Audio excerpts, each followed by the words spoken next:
आणि शुभंकर या टेडीकडे काचेतनं कायम पाहत राहायचो. हा विकत घेताना आम्हाला खूप खूप आनंद झाला. अश्विनी पण खूप खुश होती. आम्ही अजूनही काही सॉफ्ट टॉयज विकत घेतले. ताराबाई, गाडीत पण खूप पिशव्या आहेत, त्यातही खूप सारे सॉफ्ट टॉयज आहेत. ती पण सगळी येताना घेऊन या आणि शोभाला बरोबर घेऊन जा. बरंच सामान आहे.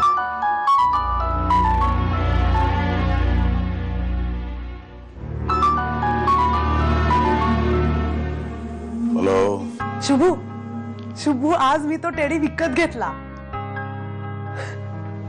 गेले कित्येक दिवस आपण लांब काचेतून बघतोय ना तो टेडी. तुला माहितीये तो विकत घेताना मला किती किती आनंद झाला असेल. आपल्या नर्सरीचं सगळं शॉपिंग आता पूर्ण झालंय. नुसतंच हा काय, अरे अश्विनीसाठी सुद्धा मी सगळं शॉपिंग पूर्ण केलंय. म्हणजे आत्ता पुरतं तरी. तू लवकर घरी ये ना, तुला सगळं शॉपिंग दाखवायचंय. तू कधी घरी येतोस असं झालंय मला. हॅलो,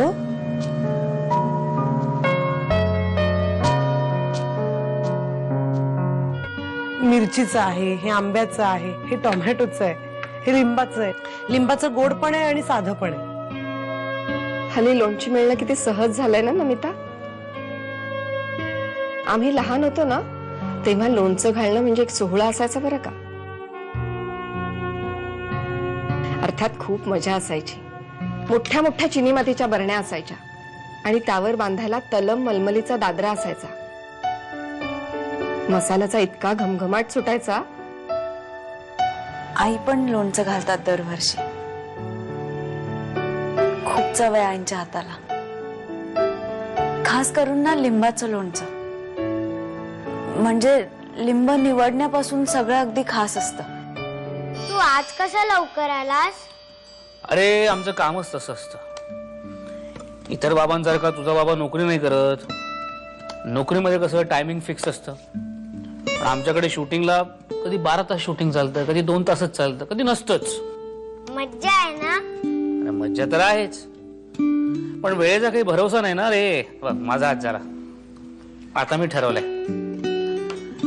मी ठरवलंय तुला जास्तीत जास्त वेळ द्यायचा आणि माझं काम बघायला मॅनेजर पण ठेवलाय.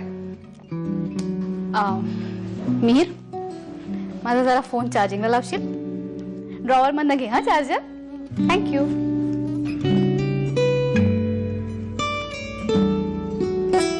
किटीचं काय ठरवलंयस? ठरवायचंय काय? ती 200% माझं काम बघणार आणि उत्तम रिझल्ट देणार हे नक्की. बाळा पुढे, आशू पुढे, तिला दुसरं काही सुचतच नाही. तेच तिचं जग झालंय आता.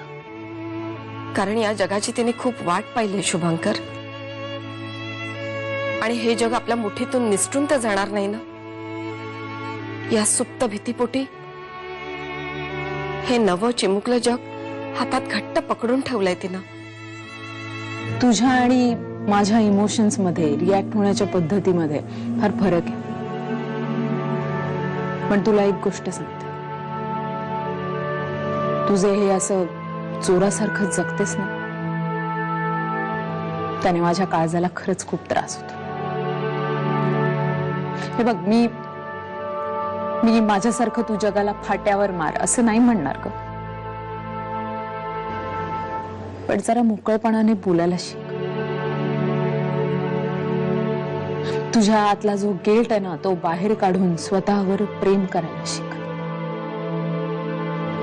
तुझे हे असं नमिता समोर घाबरून राहतेस ना, ते मला खरंच बिलकुल आवडत. पण एक दिवस मी त्या दोघींची चांगलीच जिरवणार आहे. किती सिरियसली. आणि मी पलाशची मॅनेजर होणं ही नियतीने मला दिलेली पहिली संधी आहे असं समज. Ashu, take care. Bye Kitty. Good night.